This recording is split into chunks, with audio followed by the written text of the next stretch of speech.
All righty, welcome to the discussion session. Sorry, we're a little behind schedule. Everybody's in position. Well, we should have Andrew McGill review the agenda for tonight. If you could talk about tonight's November 14th meeting. Thank you, Mr. President. Tonight's agenda will have the introduction of our new Deputy Chief of Operations, Steve Ruby. We'll have a public hearing on the 2024 manager's recommended budget and proposed tax rate for 2024. We'll have the introduction of an ordinance amending the 2023 budget for revenue and expenditures not anticipated as part of that 2023 budget. We'll have the introduction of an ordinance concerning municipalities' 2024 budget. We'll have the introduction of an ordinance fixing the tax rate for the year 2024 at 4.5 mils. The current rate is 4.91. It's a reduction. We'll have an introduction of an ordinance amending the stormwater fee billing and collection procedures that we're able to get both of the solid waste billing and the stormwater fee billing on the same schedules, one bill. Consideration of the award for the tennis center court renovation. That's courts 5 and 6. This is a carryover project from 2023. We're looking to award that contract now. The actual work will be done in 2024. And then we have the consideration to ratify the approval of the rebuild of compressors 2 and 3 at the ice rink. And also the consideration to ratify approval of temporary measures to restore an ice surface at the ice rink. And to that end, we have David Donnell here to give us an update on the status of the Transition. Okay, thank you. I'm just working on my update for the website, so I think I'll just read that as I have it so far. This is the unedited version. 4 score and 7 years ago. No, it's very brief. The temporary chiller has been operating as expected and the ice making process has been going well. Barring anything unforeseen, we plan to have a phased approach to opening the ice rink. We will begin opening this Saturday, November 18, to hockey organizations that have essential games that cannot be rescheduled. Oh, Saturday. And this will allow us to stagger the ice use where we'll have a game and then we'll have some downtime where we can continue to build the ice to its full thickness. I mean, we're not quite to full thickness right now, but we anticipate being comfortable with the level by Saturday. Can run games in between. We'll continue to build the ice and have time for that, to freeze and recover. And then plan to have the full opening on Monday, November 20. Obviously, if you need time or you just need more time for the ice to build up, let us know. Sure. Yeah. I have to understand, we don't want the ice to be too thin. Absolutely. And that kind of goes with the barring anything unforeseen. I mean, Yeah, if sure. something comes up where we're not comfortable, we don't want to jeopardize the ice and have to be down again. Right. So yeah, I would hope everyone would understand that. We want to open as quickly as possible, but we also don't want to be short-sighted and we want to make sure that we can manage it. So Forgive the dumb question. Does outside temperature have any impact on how this goes? Is it warm outside, cold outside? Does that help at all? I mean, it could have some effect. We were talking about that a little bit today. I mean, this temporary chiller is a 200-ton unit, which is more than we need. So I don't think that any, the temperatures we're going to experience now, I don't see how that has any real impact on, the ability to maintain the right temperature inside. I think we're going to be fine. If it were going to be 85 or 90 outside, I'd probably have some questions for our rental company, but I don't see how that could affect what we're doing right now. Okay. Commission have any questions? I'm happy, very pleasantly surprised that it all worked so far. What jinx it so well. Exciting. Yeah, we're excited to be able to open back up here soon and get things back to normal. Yeah. And then the temporary chiller will be in until we have all the parts for the regular compressors to be fixed. Any idea when that is? If it's fine, we don't know. Yeah, well, no, there is actually an update on that. Based on the latest estimation for delivery on parts, we're backing that up by a week or two. We started off saying 2 to 3 weeks. Well, we're probably still 2 weeks from where we stand today, so. You know, depending on when the clock started, you could say we're a week or two behind where we would want to be.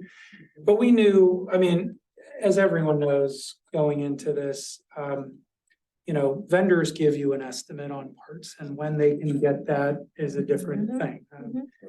At least they're not saying it'll be 2 more months. They're saying, Right. you know, 1 to 2 more weeks. So once they get the parts, we'll get the 2 compressors repaired, verify that they work properly before we call for a Switch, pickup yeah. on the temp chiller, and then we'll switch over. And frankly, switch over and leave the temp chiller right where it is Right. until we're sure that that's doing what it needs to do. And what's the downtime you expect during that? I mean, there shouldn't be really any downtime. I mean, they can close the valves on the, you know, shut down the temp chiller, close the glycol valves at the tap, start up the new system, Okay, watch the temperatures, pressures, make sure everything is doing what it needs to do. Give it as long as we think is necessary. Is it a day or 2 days or 5 days? I don't know. But we'll give it as long as necessary to verify that everything's gonna work properly before we have this temp chiller taken away. And if it turns out that it's not what we expected, we'll just open the valves and turn the temp chiller back on and figure out what's happening. But we don't expect that. We think, you know, it'll be repaired and we'll be back to normal. well, thank you, but thank you and the whole team for all the hard work. Yes. Long hours over the last month. It's been, I know, a hard month. Appreciate it. I know it's been hard on everybody, so we want to get back to the way things work. Less than a month, technically. All right, well, thank you. Okay, thanks a lot. Appreciate the update. Nice. All right, I'm gonna say continue with the Gateway Show tonight. Good evening. Oh, I realize I thought you were part of Dave's presentation. Nope. I just happened No, the to, both were here at the same time. I set up too early. That's okay. I'm not usually quiet that long. If I was part of the presentation. Share my screen for reference.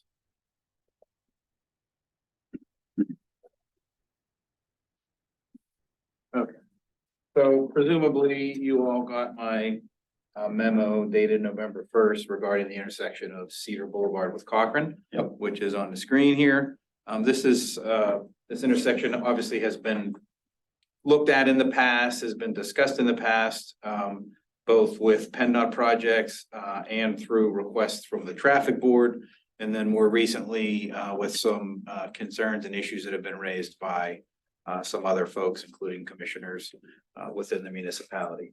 So I've provided a kind of a summary going back to 2021 of what has been done and looked at this intersection, what has happened, what hasn't happened, and then for discussion purposes on, you know, if another change is proposed here to kind of talk through what that would mean. So going back to October of 2021, we had a resident come to the traffic board meeting, indicating that her son had been struck by a vehicle at the intersection and requested at that time if we could look into an exclusive pedestrian phase at this intersection. We felt it prudent, given that it's a state road and that any changes to signals are ultimately permitted by PennDOT, even though we maintain the signals, that we would request them to evaluate the intersection. We did that in October of 2021. They subsequently did a review and sent a letter to us saying that, you know, there are no specific warrants for exclusive pedestrian phases at intersections. A lot of traffic things that we do, you know, all-way stop control, things like that, there are specific warrants that you can look at, you know, they're more black and white. Something like adding an exclusive pedestrian phase to an intersection is a balance of a whole bunch of things. So we could do it. Correct, so there's, yeah. But there's some like guidelines or. Correct, so they kind of pointed out, hey, before you jump straight to putting an exclusive ped phase, try a lot of these other things like no turns on red. Appropriate warning signage, you know, for yielding, turning vehicles to yield to pedestrians, adding a leading pedestrian interval. All of those things have been implemented over time at this intersection. So what a leading pedestrian interval is, somebody pushes the button, they'll get 3 seconds of a walk that gets them out. Ideally, what it does is it gets them into the middle of the crosswalk so that they're now in the crosswalk, which then by vehicle code requires when the green light goes, now the motorists have to yield to the pedestrian in the crosswalk. So that has already been implemented at this intersection. You already have no turn on red on all of the approaches. Then they also talk about disadvantages and things that you need to balance. If you have a highly congested intersection, adding an exclusive pedestrian phase is obviously going to be a detriment to the vehicular traffic. So you're going to have increased delays. You could potentially have increased queuing, people that the light goes green. We've taken time away from that. Now everybody doesn't get through it. And you're the person that it was green and you didn't get through it. Now you're sitting there for another full cycle. And that can lead to impatient drivers.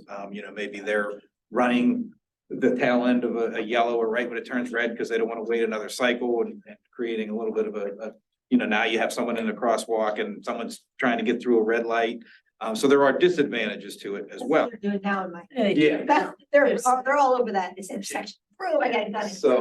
So essentially they said in their letter, consider all of those things. And ultimately, if the municipalities determine that, hey, we've considered the advantages, disadvantages, pros, cons, safety, operations, all those things, and the municipality wants to implement an exclusive pedestrian phase, they would support that. Just to carry through with some other things that have happened since that time, in May of 2022, we had a visually impaired resident come to the traffic board. This resident crosses at this intersection frequently, and being visually impaired, they know when they have, at most intersections, they know when they have a walk signal based on the audible cues they're hearing from cars turning, and they're in tune with what's happening because of the little bit unorthodox skew and angles at this intersection. They were having difficulty recognizing when they should be crossing the different approaches. And which of the crosswalks was that occurring at? It all, All four. yeah. So it's an enhancement to the pedestrian system that was already there that added an audible component to it. So you still push the button, you still have the leading pedestrian interval, but in addition, when you get that 3-second leading pedestrian interval, that it audibly tells you, for example, if you're crossing Cochrane, it'll say Cochrane, walk sign is on to cross Cochrane. Or Cedar Boulevard, walk sign is on to cross Cedar Boulevard. So now the visually impaired resident knows To cross. I can cross Cedar, I can cross Cochrane. So it's telling them. I was just gonna say, and. Yes. So that was implemented in June of 2022.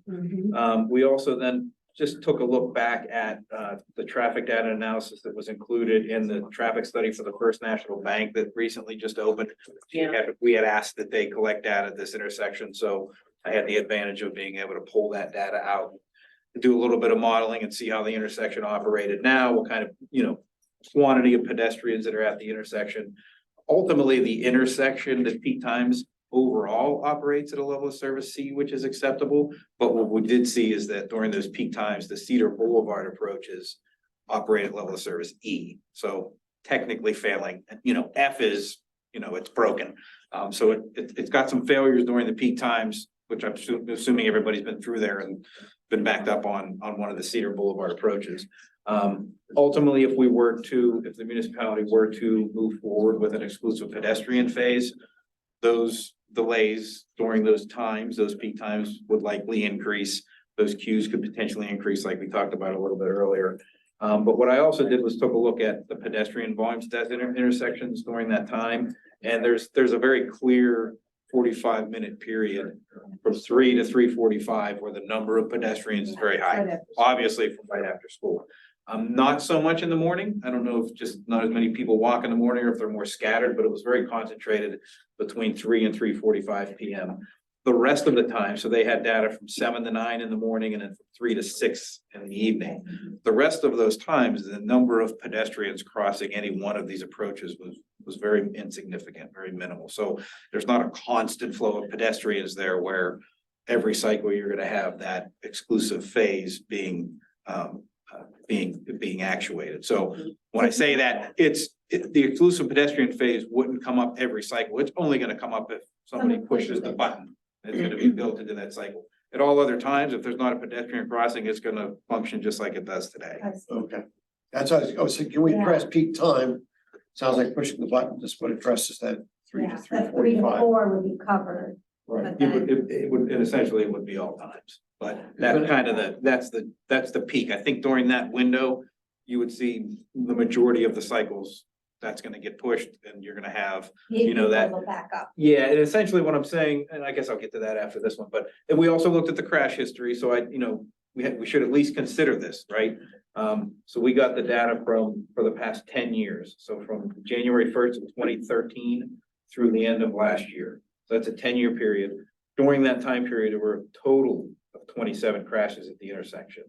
13 of those being reportable, meaning someone was injured or they were required a tow. A non-reportable is the police may have been called, you exchange insurance information, there's no report, you drive away, no one's hurt. So 13 reportable crashes over a 10-year period. For comparison, intersections that are determined to have a crash pattern, an identifiable crash pattern, is one where you have 5 reportable crashes over a 12-month period of the same kind of causation and type. So if you had a whole bunch of left turns, T-bone type crashes over a period of time, then you might have a problem with your left turn phasing or your sight lines or some other thing.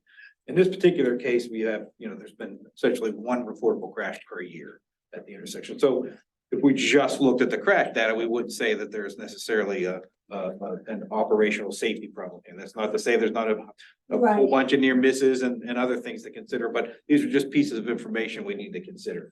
Yeah, I just want to, sure everyone feels the same way, but the standard being 5 injuries in 1 year, it just doesn't. Not necessarily injuries, just reportable. A serious enough crashes And I- that they had to be towed. or- I don't disagree. That's enough that it raises the flag that everybody goes, That's we're true. gonna fix this Yeah, now. we had to fix it. Yeah. Yeah, we are seeing 3 crashes a year on average. But they're Plus all, all the they're different types and causation. Yeah, but Exactly. crash, yeah, Correct. yeah, but Correct. different. for So different- then just some other things, just geometric considerations. Obviously, it's a little bit of an unorthodox intersection because Cochrane's coming through on a horizontal curve. Cedar comes in at a pretty skewed angle. Yeah. It creates, I point out, a very wide crossing, Right. on Yep. called the eastbound approach. Yep. If you step off of the ramp on the southwest corner to touch the ramp on the northwest corner, it's about 75 feet. That's, for a minor, quote unquote, minor street approach, that's a pretty long crossing. Comparatively, on the other side on Cedar Boulevard, it's only about 25 or 30 feet, so it's almost twice as long. So you have the length of the crossing that is just a longer period of time that you have pedestrians in the crosswalk being exposed to potential conflict. The other thing is just because of the angle that Cedar Boulevard comes in, you have a relatively heavy movement southbound right turn, so coming down Cochrane and turning right onto Cedar Yeah. Boulevard. It's not much of a turn. So, if you have a normal 90-degree intersection, a 90-degree turn, right turns are made at about 9 to 12, maybe 15 miles per hour at the most. Mhm. In this particular case, those right turns can essentially be made at speed, because it's not much of a turn. Looks So like it that, was widened when they dropped in the left-hand turn signal lane. yeah, That's what. Yeah. And the same thing with the left turn. So what I've seen, the biggest danger is these cars are turning left at speed to make this light, and there's somebody in that crosswalk and they can't see them in time to Right. stop. because they're also looking for the westbound Cedar Boulevard traffic Yes. for that gap. And then when they see the gap in traffic, They're like, now they've "Oh." started, now suddenly there's somebody at the intersection.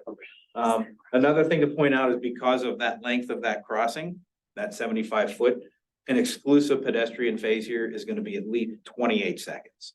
So the overall intersection without an exclusive pedestrian phase right now is operating total cycle of about 90 to 100 seconds. So about a minute and a half to a little over a minute and a half. That's from the second that you get a green light on Cochrane to it goes red, and they hit Cedar, to back to that green light, it's cycling through in about 90 to 100 seconds.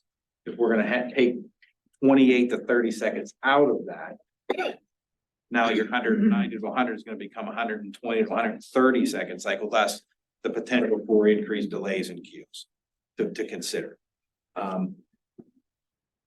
One other thing we talked about with PennDOT was, is it possible that we can implement an exclusive pedestrian phase, almost as a pilot program and assess it over a 3 to 6 month period to you know, if we have these major delay increases in queues and then aggressive driving and things that we don't want to, you know, if the negatives end up coming to the front, we don't want, then could we take it out? And there was no appetite for that. Essentially, the department's position was if the municipality is going to move forward with this, this is going to have an exclusive pedestrian phase, you know, into the future perpetually. Because once you change that operation and pedestrians now get used to the fact that they have an exclusive head phase and don't have to worry about traffic, if you remove it, you know, they would be more concerned about liability issues on their part, ultimately, because it's a state road and they permit signals. And so they said, if this is something that the municipality is going to do, then anticipate that that's going to stay in place. You can see my expression about that comment. And Dot, And the only other thing I wanted to point out, so obviously we talked about all these different factors. I didn't have it in here, but I just recently went through this in another municipality with the same PennDOT district. They, and this might be a good compromise or at least something to consider. They had allowed another local municipality that's a walking district to increase the length of the leading pedestrian interval from 3 seconds to 6 seconds. So Halfway through the intersection. and in that case, there were some intersections along Route 51, which was a 5-lane roadway. So the 6 seconds was getting them all the way through the 2 lanes plus the middle lane and out of oncoming traffic, if that makes sense. yeah, Um, does, you know, you have this Cedar Boulevard eastbound approach that yeah. almost is as wide as a 4 or 5 lane road because of the skewed Mhm. angle. So Mhm. it might make sense as an interim or at least as a first step, if you're gonna do something to, let's consider increasing that leading pedestrian interval because we may end up getting the same desired outcome without the significant potential negative impact of having a 30-second, everything shut down during peak times. So can you do it for just the Cedar ones and then Can. leave those at 3? Mhm. Okay, thanks. Is there a benchmark that says we expect it takes X number of seconds for someone to cross the street? The timings are based on a walking speed of 4 feet per second. So 4 feet per second, someone do the math. So what's the expected time for crossing this very long crosswalk? 20 seconds. With 20 seconds, so we're talking about going from 3 to 6 when it takes. 20 Well, seconds so to the 4. cross. That's like the factor of safety conservative 4 foot per second. That's what we have to base it on because you have to take kind of the worst case scenario. I think it's really a function of the type of pedestrian you have. This is a lot of students. It's not a lot of, you know, we're not next to a senior housing development, you know, slower moving people that based on the slower number. So, but essentially it's 6 seconds, you're gonna get 25 feet, which is a full 2 lanes. No matter how you look at it, it's 2 lanes. So if you're coming from the north side, if you're crossing from the northwest corner this way, that 25 feet is going to take you all the way past the double yellow line, past that left turn lane on Cedar Boulevard that goes on to northbound. You know, and now you're into the section where there is no left turn traffic that you're conflicting with or right turn traffic that you're conflicting with. You know what I'm saying? You're beyond the receiving lane for your crossing.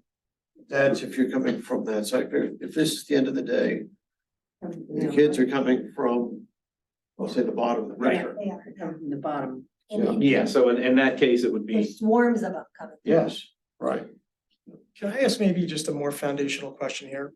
What exactly is the problem we're trying to solve? Like, are we trying to make an intersection safer that we're saying is kind of already safe?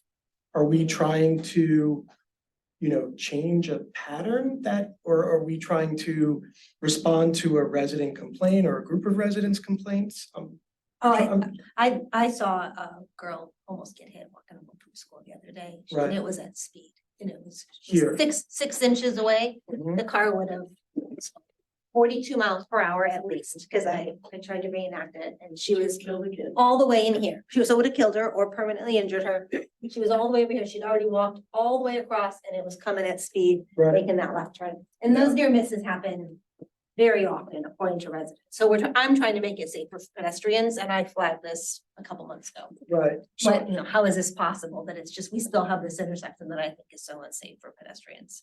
so I guess the question is, so if PennDOT standards are telling us that we have to have 5 crashes of some discernible pattern in a yearly basis, and we don't have that, Oh, no, not at all. And They're then- saying we could put in an exclusive pen. if we want to. Right now, if we want to. Right, and then they'll it's see it. fine. Just interject, that was just a reference point as it relates to crash evaluation. Sure. There is no Hard and specific fast. crash Yeah. criteria when it comes to this kind of phase. Sure. It was just, hey, if we're comparing it to what they consider a problem for a different situation, that's the threshold. For vehicles. This is a little bit more subjective of a decision.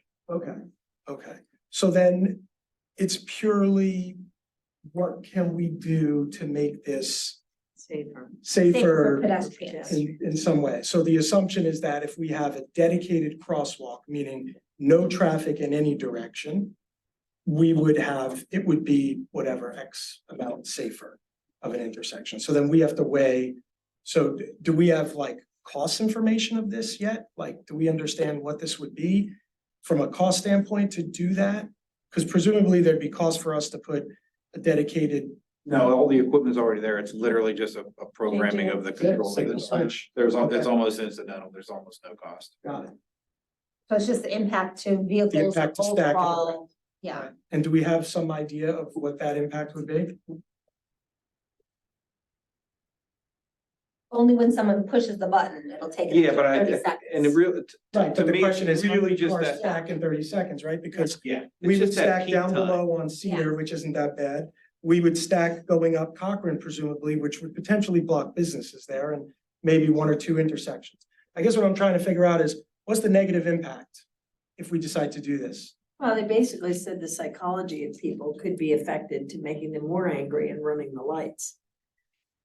That was, yeah. Yeah, when if you have already a congested intersection with higher delays and you make those delays more so, then you get more aggressive driving.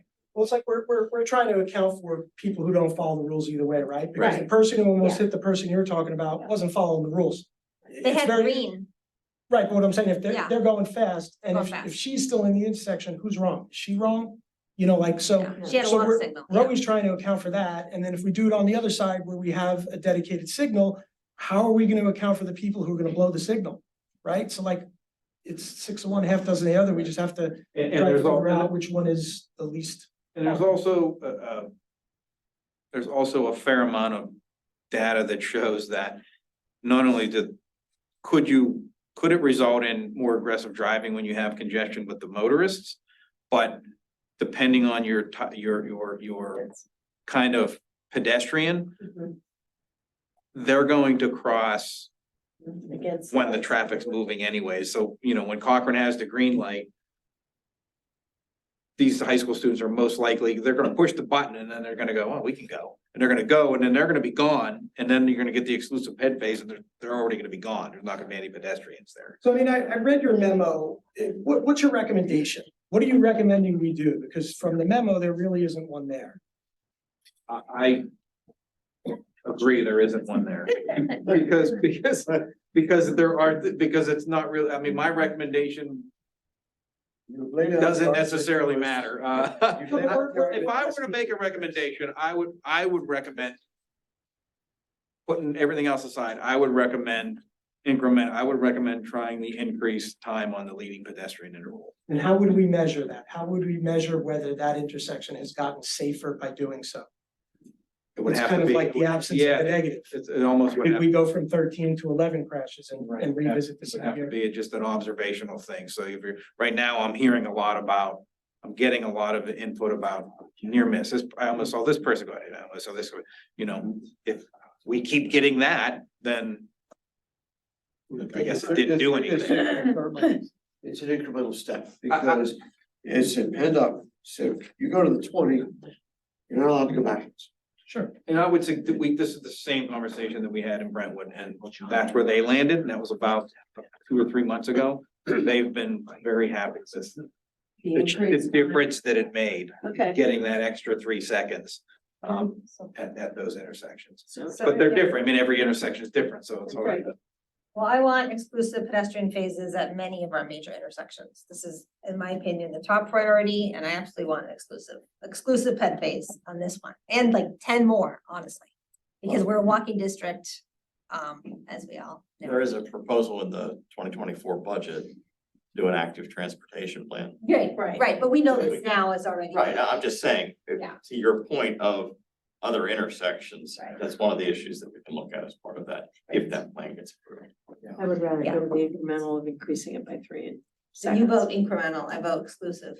Yes, so, but you can't vote twice. No, I only vote exclusive. I'm gonna vote for incremental because again, it's, there's like basically no Trying to cost to stay. adjust it. Right. We can't go backwards. Let's at least try the 3 to 6. We always say later go, no, let's go to the next step beyond. Right. And so that's why I just say, take the step to go to the 3 to 6 seconds and see what happens.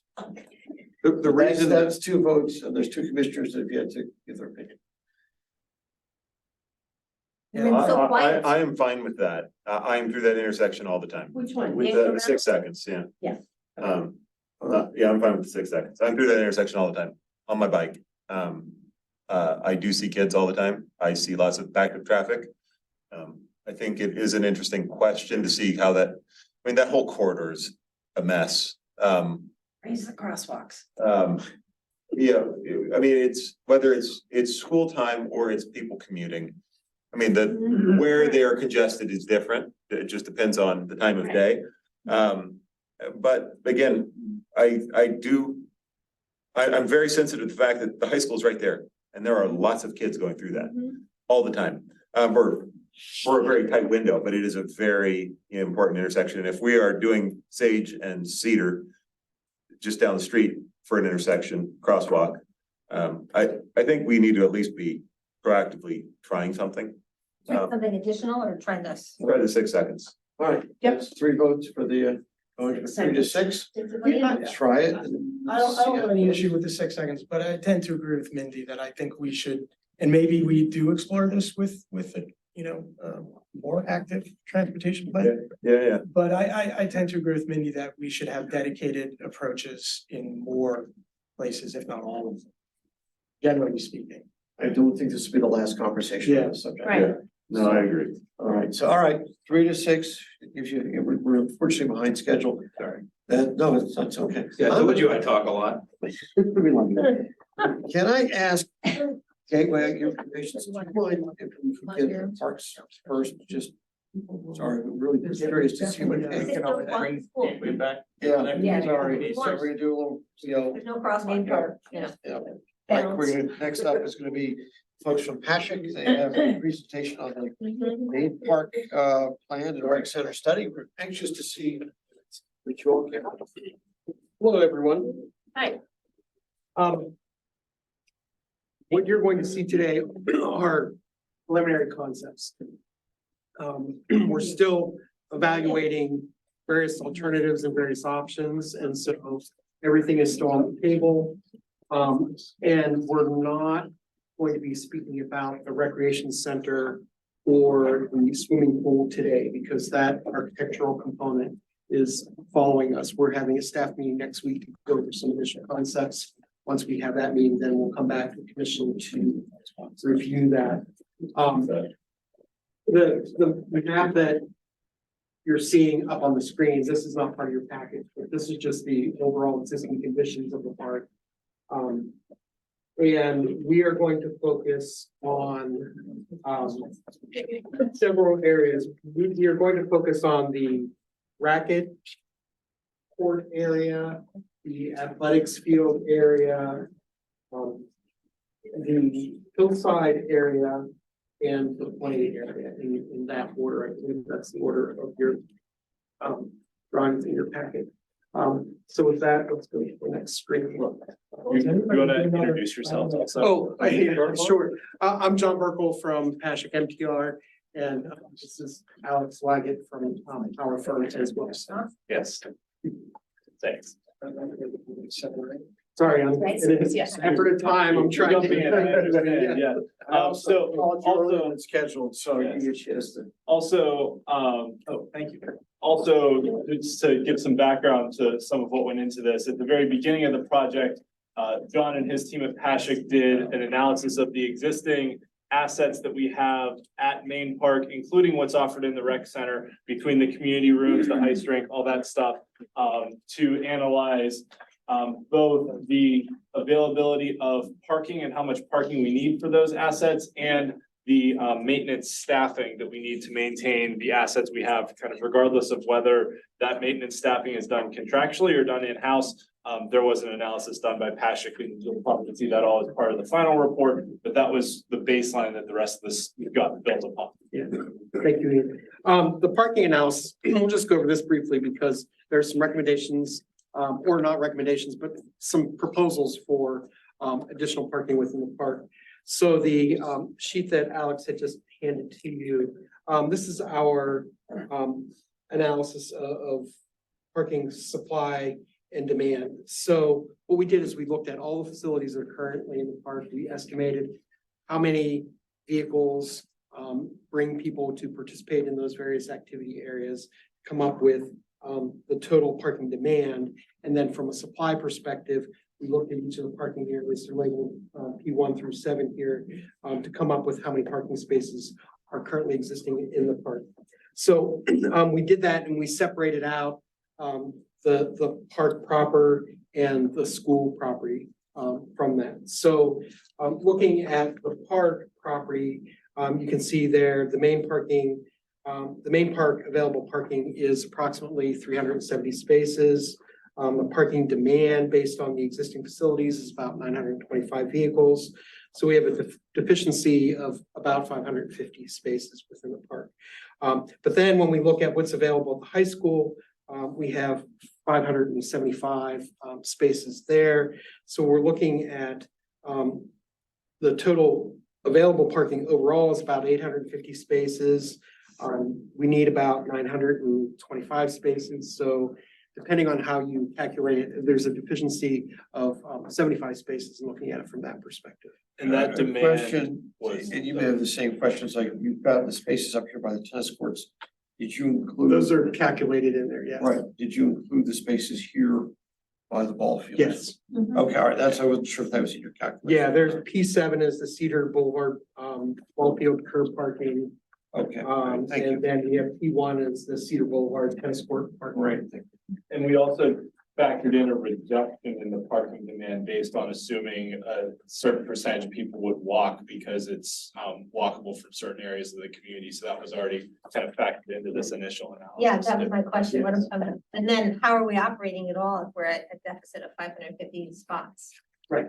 That's what the real question, like how does it work? Well, I mean, it's seasonal, it's schedules. This is as if everybody is recreating at every possible minute at every facility Okay. within the park at the same time. It's very difficult to predict what the total turnover is. When is the ice rink going? When do we have, the ice rink versus indoor and outdoor activities, those kinds of things, because the ice rink operates, pretty much year round.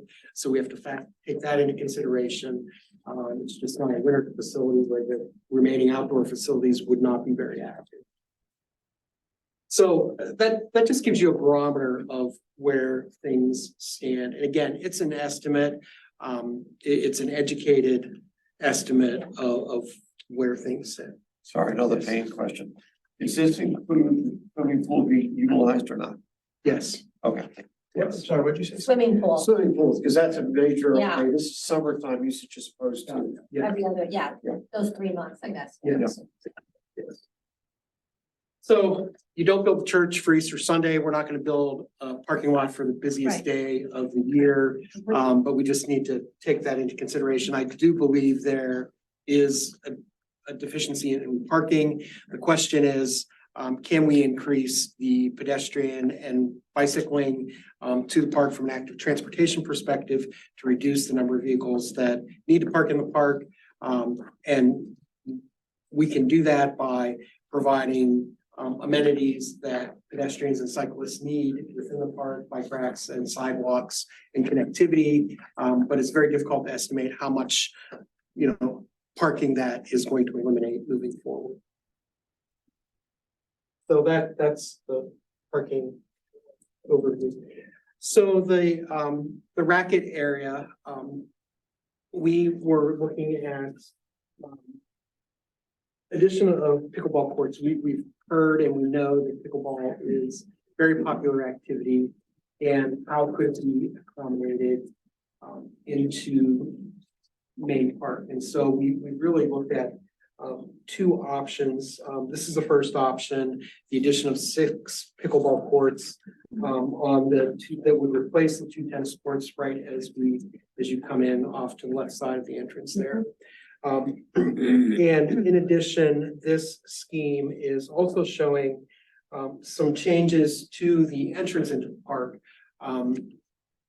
As you're coming in, I find it very disconcerting when I come in and I go around the island that I want to drive up the sidewalk. Right. Yes, And so trying to figure out a way of addressing that so that that sidewalk is less prominent, and it's really adjusting the road alignment so that it's not your focal point, looking like you should go straight, but Right. so what we've done is we've expanded that center turnaround, and we've actually expanded the entrance a little bit by, we moved the right side of the road, the right portion of the entrance road, and moved it out towards the ball field there.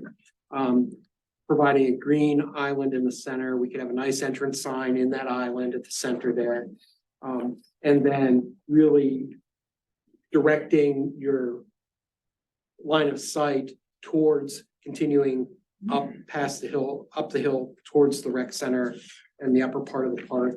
And that gate though is that driveway is very important from a maintenance and operations perspective. Staff park there, staff use that, they use that multiple times a day. They're in and out of that area because of the maintenance facilities in the rec center at that corner. And so we're proposing that be an electronic RFID activated gate. So when the vehicle pulls up, the gate opens. After the vehicle goes through, the gate closes, again, to provide a visual that is not the gate or not the access road going up. But the realignment will help address that visually coming through there. Did you Yes. increase when you pulled this back towards the ball field? So that makes that less obviously than a 90-degree curb, right? I mean, you're not coming in it like this anymore. You're rounding it more like that.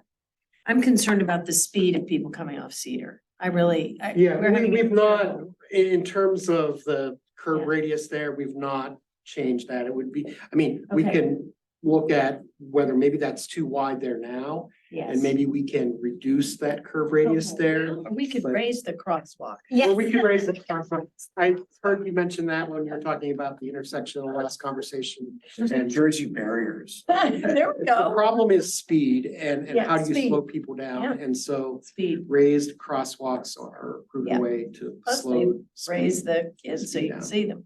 That's the other thing, you see them instead of having. One other just point, if I can jump in. So as part of this is obviously the initial presentation that Patrick is making to the group on this Main Park Sure. site plan. As part of the RFP we put out, their initial deliverable is to give us 3 different options Yeah. for the park as a whole. Sure. And then we'll review them all with the group and kind of pick what things we like to go into the final design that is part of the final plan. So right now, this presentation, really what we're looking for is just feedback on some of the ideas that they're throwing out there. So that as they start to develop their 3 options, if there's something that's definitely a no-go, it just wouldn't be included in any of the 3. But the idea was kind of option 1 is what's the minimum we can do to still make some improvements and improve operations, up to option 3 of let's dream big and see what's possible. So in this area, we're talking about, the kids, they practice throwing the ball, getting ready for a game. There's a sled riding hill here, so I just can't tell how much your proposal cuts into that area. You estimated we, 5% fee. it's not significant. There still would be a significant green Okay. space there for that activity. And we've really struck because that's a green space there. There has been a lot of discussion over Yeah. what else could we put there? And I think the answer is we need to protect that for the use, the community and for the ball teams and the warm-up space and what have you. And so we've really been trying to avoid, and that's the entrance into your park. And so what do you want to? Screams park. Yeah, Yes. what do you want it to look like?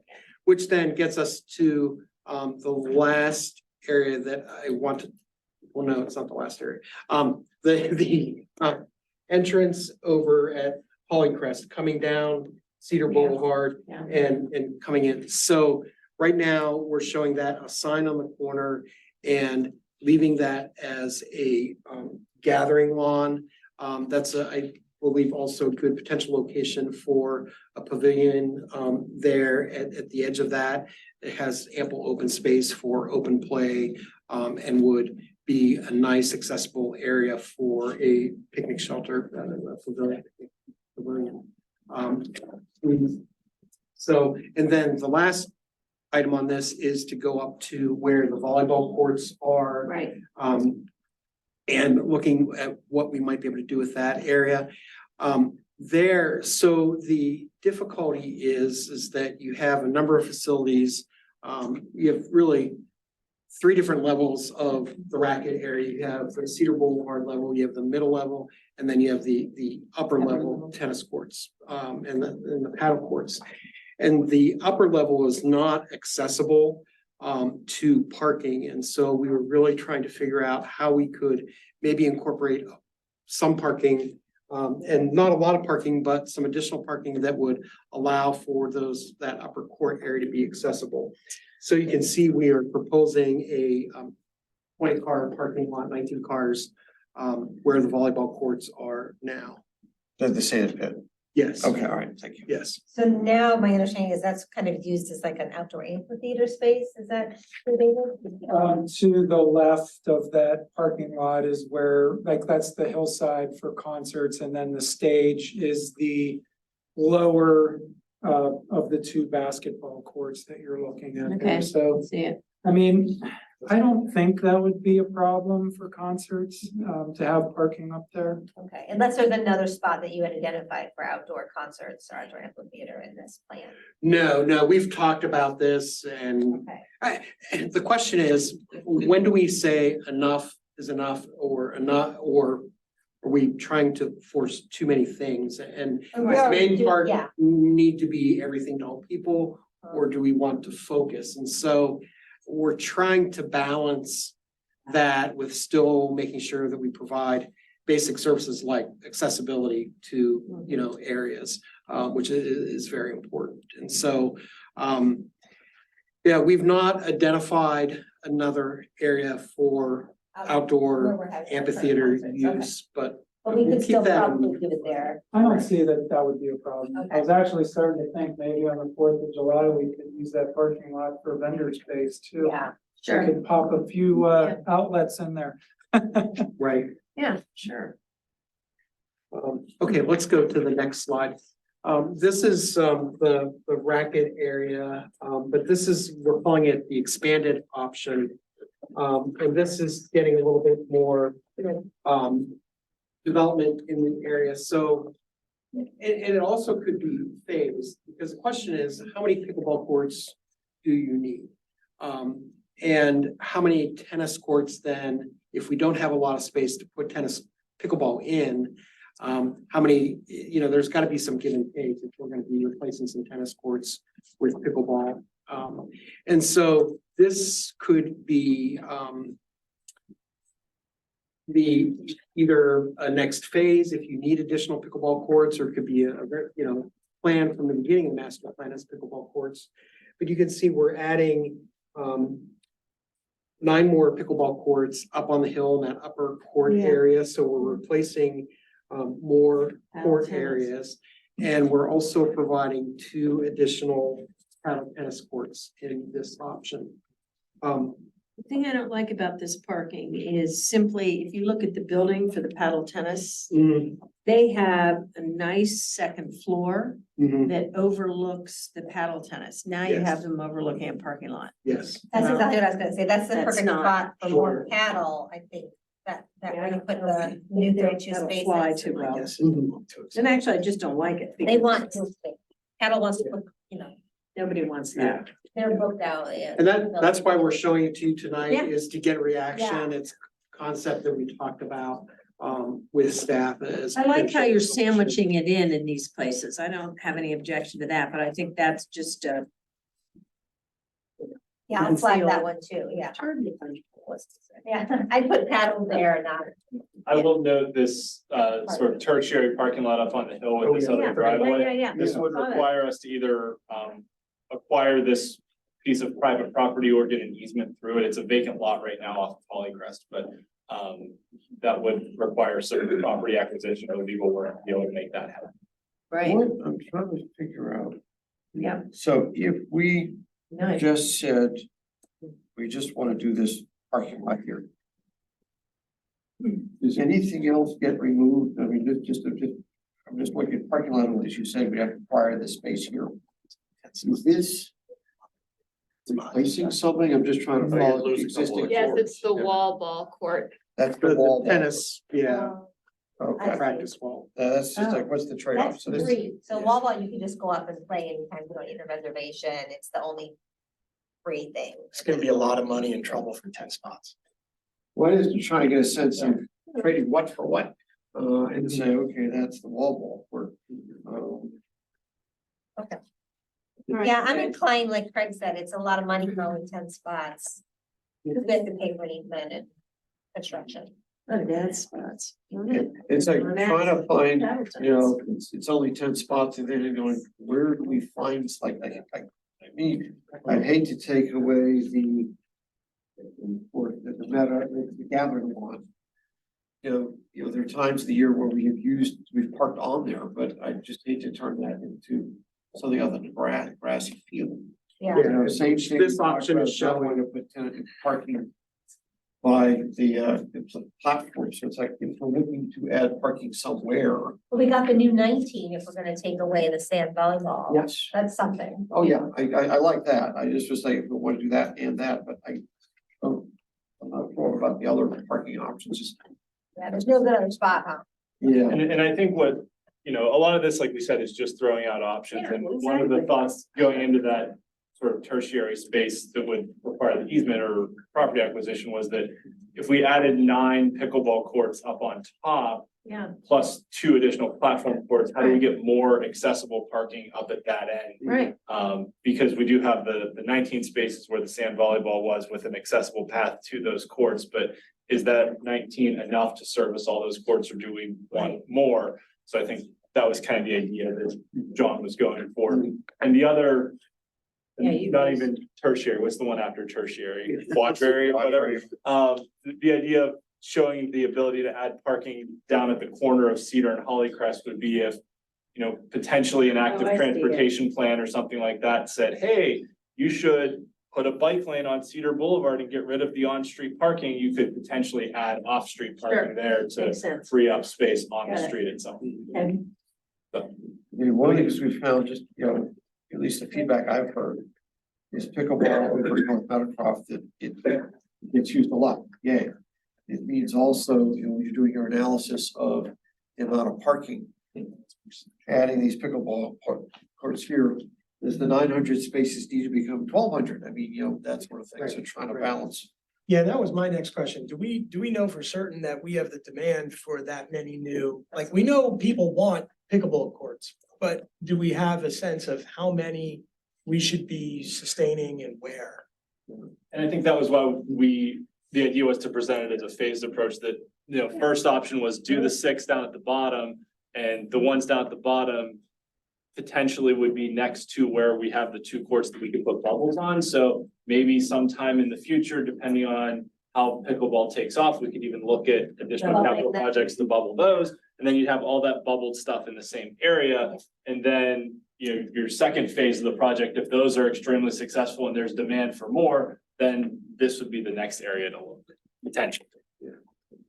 I mean, from what we've seen, and pickleball is still on a meteoric rise in terms of absolutely. popularity. Yeah. And it started off that older folks were playing it now, younger folks are also playing it.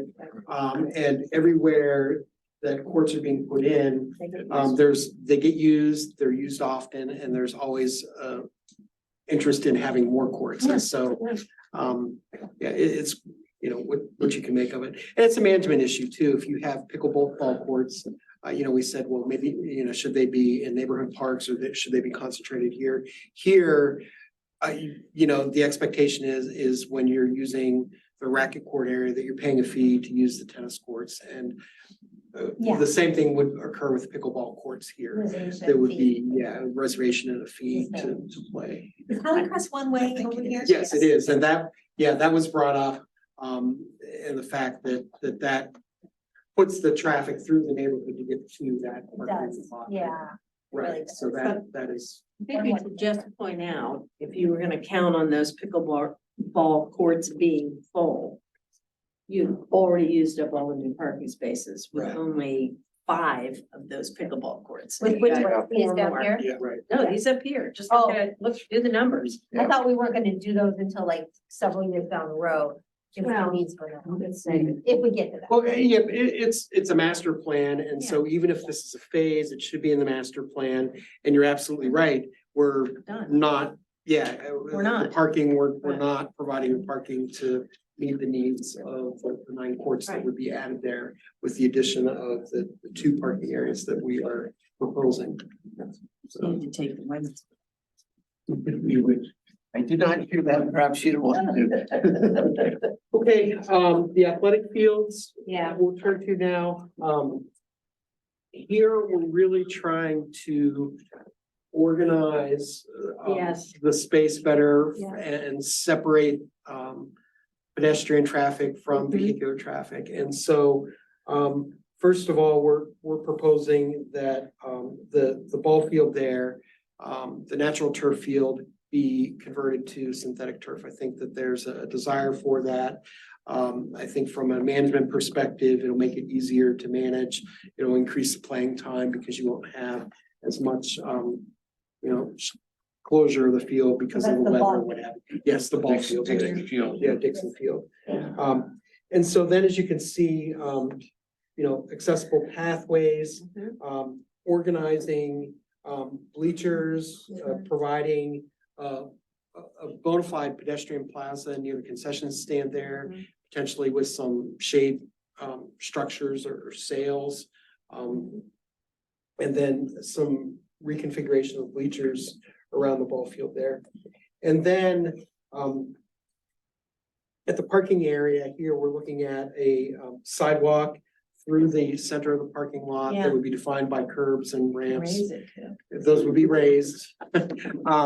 And You see raised paths, not raised for the that, cars. that's at the expense of, Some parking. 3 or 4 parking spaces there. That makes it safer. But it makes it safer. It just, right Yeah. now, it's wide open. Mhm. And there's not defined space for pedestrians to make their way through there. Right. So then we're also looking at sidewalk along the synthetic turf side, and then a walkway at the synthetic turf level that runs parallel with Cedar Boulevard there. Yeah. And then, so providing bleachers in there and having an accessible path that would lead all the way over to the south side there and the parking that we have on the southern end of the fields there. Takes the pressure off the sidewalk on Cedar, which is a mess. Yes, so there was discussion about that because you still have people that will have a desire to come up and park along Cedar Boulevard and roll down their window and Yeah. sit there and watch the game. And so the answer to that is some fencing with windscreen that will block the view from parking there. And so that would require people to go and to the spectator areas, if that is a concern. From my perspective, our issue is not the people sitting in their cars, It's it's the people sitting people on the with their sidewalk. chairs right beside. Well, the same way, yeah. Chairs on the sidewalk. If they stay in their cars, I guess. Yeah, I don't have any Yeah, problem with they're that. park a chair in the middle of the right sidewalk, that's what it is. Well, that's where the windscreen would, Yep. I like that. block the view, Very so good. there's an option there. Nip it in the bud. Then looking at the southern area where you have a limited amount of parking there now. This is new parking 88 spaces, that's not How'd you do entirely that? true. Yeah. Well, there's about 30 spaces there now. So it's an increase of about 50 spaces there. So a total of 88, but. A total of 88. How'd you find room for Adding. 50 more spaces? It's there, it's just not been. It's not properly marked and paved and. Okay. Well, it's not just that. How much of this is owned by Lebanon, how much is owned by the residents? I've heard there's a question about property lines and such down here. So Property lines are merged. I've heard that pushback from residents. It's not an ownership question, Steve. There's a restriction on that property related to parking for use of those fields. So we own it, but just like any other piece of property, there's a deed restriction in there that limits what we can do with it in terms from a parking standpoint. Meaning the deed restriction restricts us from creating Correct. parking? Okay. Do we? I'd have to look at, We have to look at it, see what the detail is. how that lays out from a piece of house to where. Okay, just So don't know right now. This is. Yeah, so Let's look at we it. did take a look at it, and if I may, so if you can look at the screen up there, that restriction is a triangular area here that runs Okay. along this edge Okay. down to this corner here. Mhm. So what we're proposing, we believe is outside of that restricted Okay. area. Right up into that. It'd be very, I check it again, just Yeah. because the Yeah, concern, I mean, that's. The ward I represent is concerned I've heard from those residents about, they don't want cars encroaching on their property. Sure. So you think that's feasible? You think you're able to? We looked at the deed, we'll double check it, but we do Yeah. believe that that's feasible to expand. the That parking would there. help quite a bit. And actually, Gateway did this plan, for expanded parking there. I'm not sure when that was done. In the capital improvement Yeah. program for several years. So one more thing about this page, there's only lights on the turf field on two sides of it, I believe right now, and and so it's not all Only a playable. portion of the turf is. Oh, I call it the Dixon half. Right. It's lighted, the other is because it's. So the sports advisory board has some numbers on how much more utilization we could get, but it's pretty high if we added lights. Yeah, but that's a tough one too, That's because, tough, because, yeah. because residents. you can't have like two adult teams playing on those two fields because they'll hit into each other. So like they have to stagger that with the different types. I'd be interested to see how they're proposing that, but like one adult team takes up almost the entire field. But Plus, when I hit it over Andrew's head, like he's gotta go back and the problem. But it's mostly youth sports on Yeah, there. Like, it's more Drop the conduct- bat in the fire. Yeah, if it's only little ones. Yeah. That's what I meant. That's what I meant. You get kickball or softball? No, like with the, With when they have the adults. soccer playing there. Oh, yeah, you can get 4 games. Yeah, you can get them Littler sideways kids. across, right. But I've seen once you get to baseball, you have baseball, the softball. outfield fence there and depending on what level is it, pony or little league or whatever. Yeah. You know. Lighting impacts the residents too. We have the. And the lighting lights is, now and the like. estimate was $2 million, so it's also. It's expensive. Oh, for the rest of it. But it's cheaper than That was making the it CIP field. showed it. Oh. $8. But it does increase field usage. It's Okay. cheaper to put. new Let's hear what else you have to say, guys. Disc golf. This is the hillside, above the rec center, above the swimming pool, and what we might be able to do here. So, again, looking at this, there is a potential opportunity, you probably would have to acquire that Paper Street right away back because it may have reverted to the adjacent property owners there. And in looking at it, they treat it as if it's been reverted back. So that probably will be an issue with some of the residents there. And but this would provide about 9 parking spaces at the very top here. Yeah, And we're proposing this hillside, it's a beautiful area. There's, a lot of trees.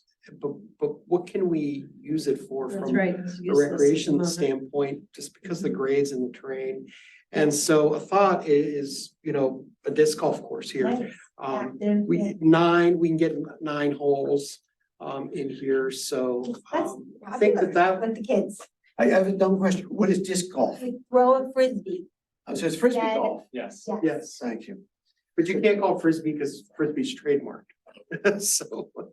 So it's disc golf. They're baskets, they're round baskets that are about 3.5 feet off the ground. There's a center post holds up a basket, and there are chains that come from the center post so that when the disc hits the chains, it falls down into the basket. So it's like playing golf, but with discs. And you have putter discs, you have driver discs, and you have all the ranges in between. Some cool YouTube videos, Steve, check them out. Yeah, YouTube. And it's a use that you can really do kind of like cross-country and through the woods, and the idea is it's minimally invasive to the terrain. Right. Minimally. Yeah, I was gonna ask. Yeah, Cause, yeah, doesn't disturb the landscape. well, I was gonna say, cause a golf course, obviously you're cutting the grass, all that sort of stuff. What- Just throw some frisbees in It's there. like a pole with a chain, some chains. No, it's not that, we're not gonna put T-box. down like, you know, grass Special, seed, no. fertilizer or anything. all No, that stuff. these aren't golf course greens. They're just existing vegetation going through it. Okay. Some cutting and clearing. I was gonna say, there's not, you ever go to one of the state parks, a lot of the state parks. put the- Okay. Is, and what I like about it, it's a very popular sport with like the College. teenagers and the college kids that, 14, 15 up to 21, 22. My son goes every weekend and plays disc golf somewhere. He's 21. He loves it. He missed the Watts by like 15 minutes when they were at Nob Hill. Do you know the estimated acreage of that, the impacted area there for the disc golf? We did have to wait it. Yeah, disc golf needs about 4 acres for 9, or 4 to 6 acres for 9 holes, depending on the level. This is a rudimentary level disc golf course. It looks like some trees would have to be taken out. No. So looking at what your map before and after. So you can have trees in the middle of fairways. Check out YouTube, Steve. Videos. Any trees that would be taken out would be to get accessible pathways to each hole, which would be desired anyways, if you want a pathway through the forest. Well, on the subject of pathways, there's, you've got an accessible trail to play area. And that's certainly, what I heard going from, Park Ridge down, that they, something to say how to have a path, like serpentine path again. That's my set. That is a very good segue. Yeah, but I'm not gonna think they like this new entrance drive. Having, They might not. having owned one of the houses where that would back up, I can guarantee that would be a bad discussion. I would not be happy. And I honestly, just to throw it out there, I like one parking spot that's been proposed, and that's the one that's expanding the existing one. Other than that, I am completely against adding new parking spaces. But I'll just throw that out there and leave it there. So you like, which would you like? The one down by the ball fields, The ball field. that's it. Cool. That's it. I mean, I'm What not, about the one by the I can, sand pit? But The one instead of sand pit? I don't like any of them. Okay. I don't mind the pocket parking areas. It's just, we're gonna get cost estimates for these and it's like 9 spots is gonna be 200 grand. I mean, it doesn't seem worth it and it comes attached with, dealing with the easements, which maybe we can get, but They're good- it they're just gonna- seems, they're it gonna seems be like it's gonna be a expensive. pain. Yeah, They're gonna and they're be- through neighborhoods where, they're gonna be left alone for most of the time. It's like, why did you bother? and then we have to repay them every 20 years. Or whatever. Well, why don't we, before we completely crash it, hear about this last page? Because I think accessibility is a pretty huge issue. We have an aging population and we do need more accessible paths as one of the people that. needs- Accessible paths, yes, 100%. Yeah, but you have to be able to park close enough to it too. You can't, like, It's true. yeah, there's that. So this is the last sheet. This is the, what we're referring to as the play area. So right now, the play area is on Number Terraces with its way up the hillside. What we heard was that we want to consolidate that into one level play area. So it's easier to watch children of different ages play instead of worrying about what level they're on and are they going to escape. And so here we're looking at really taking the playground and putting it on one level. So this would create one larger play area. You still would have 2 to 5 play area, the 5 to 12 play area, and a swing play area here. But then providing the accessible paths and the accessible connections to it. The serpentine walls are maintained. here is an opportunity above the play area to add potentially 31 parking spaces. Mhm. That's on the hillside there. That would be cut, that would be filled, that would be retaining walls. There would be some expense to that parking lot, but it gives you a fair amount of parking. Yes, it And does. then that would provide you with accessible routes from the top down into the play area as well. And the path of least resistance would be a staircase that would come out of the corner of the parking lot, down to the play area. And you can see we have the path that winds its way up to, the Park Ridge up there. And, if we don't want to show a parking lot there, that still could be an accessible pathway, accessible connection. Well, to a certain extent, because that Paper Street and Park Ridge, more than likely is not, we're not gonna be able to get an accessible path in there because of the grades that go there. But we can make a connection up there. We would make it as accessible as possible from the park coming up to, that connection with, that. Because there's a path going through there, and I certainly would prefer to have that be leave that as a pedestrian path rather than driving cars through there. Sure, They just sure. link up to this path here. Yeah. What are these activity nodes? They could be a number of things. They could be exercise stations, they could be play stations, they could be play panels along the way. They could be a secret garden, they could be a Sensory bird's play, nest, musical instruments, anything. climbing wall.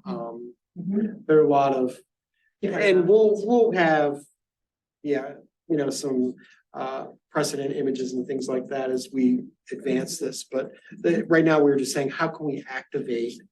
Yeah, that that- space. Yeah, that the space along the path. Too steep to be Yes. usable for most people. I really should probably, you may get, here you go, you're giving us 6 drawings and 17 different opinions. Okay. I don't like this parking lot here.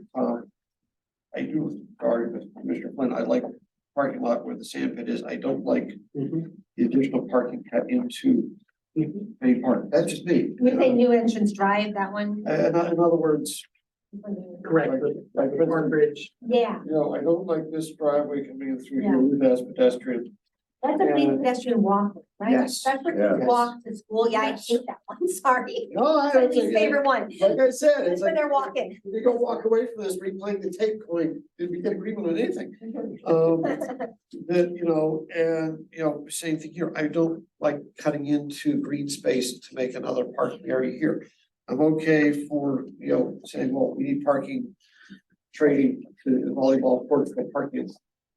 But again, I'm not sure you've got 2 people agreeing anything so far. Well, that's part of this process. That's the way this process is meant to work. I go back to the same conversation we had with the full park master plan, which was. If it's a conversation about parking, can we talk to the school district, because they've got a big surface lot there, and I would rather put money into doing something on their property to expand parking there, rather than trying to expand asphalt. Maybe take green space and get more. Yeah, I don't want to take more green space. Yeah. I still am gonna say you really need some more accessible spots in places so people can get to them.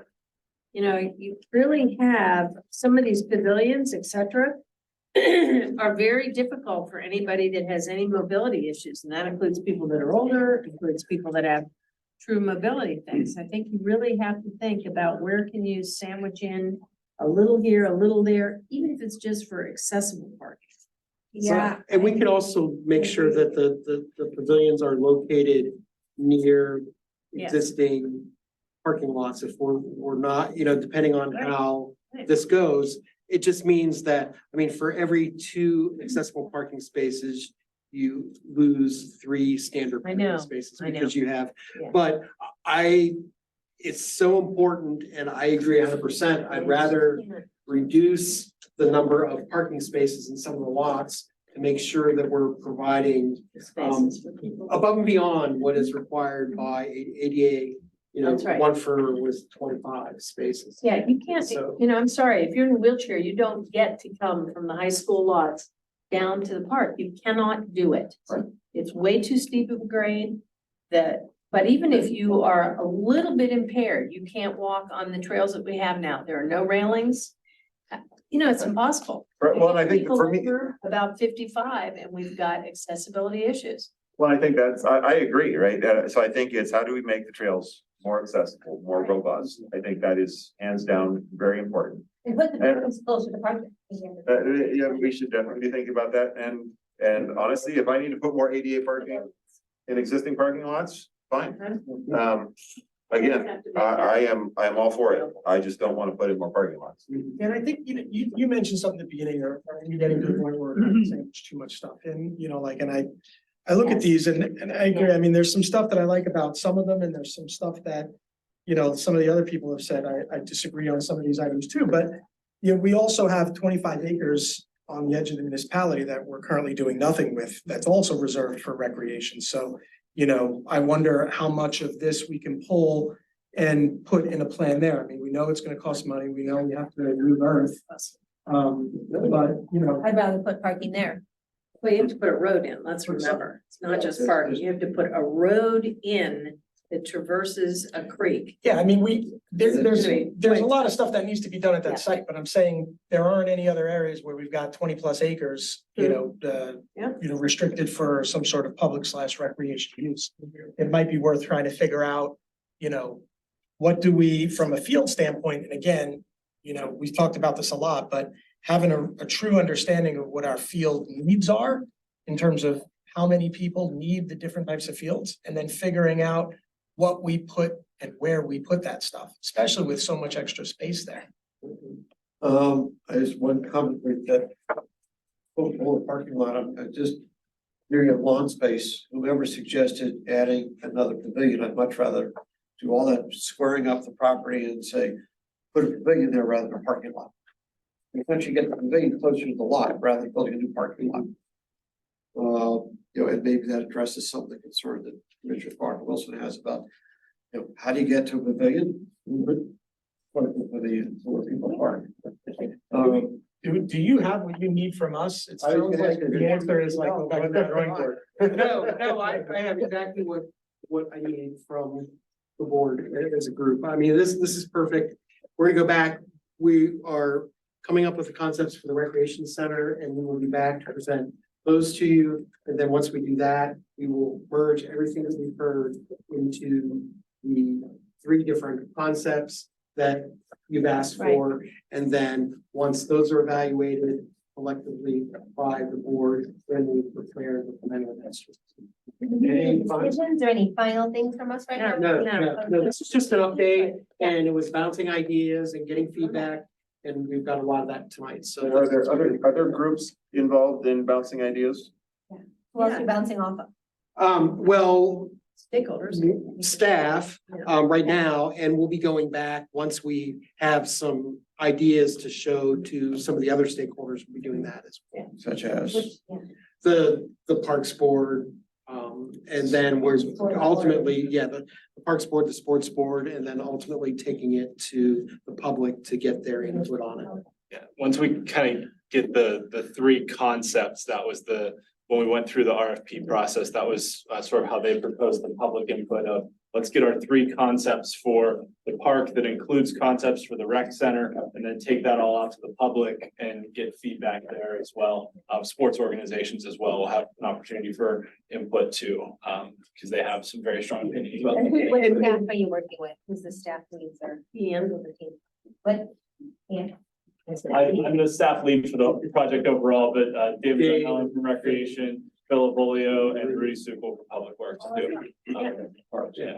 And we've had a tremendous amount of input from the public as part of the comprehensive plan as well. And so we've been coordinating with Jenny on that and taking that information and synthesizing that and, you know, taking those thoughts into consideration as well. So. Awesome. Very helpful. so right, this has been a fantastic presentation. Thank you very much. Appreciate it. Thank you. So, thank you. Sorry the folks at Gateway, I know you put this wonderful proposal together. It's gonna have to wait for another meeting. We're gonna segue to the IDA. That was so So we adjourn the discussion session and move to IDA.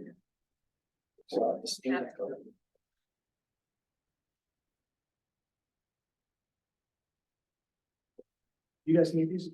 Yeah, probably, I don't know where. Yeah, I'm looking for it. Here's mine, and I'm not on it, so we use mine. Oh, right.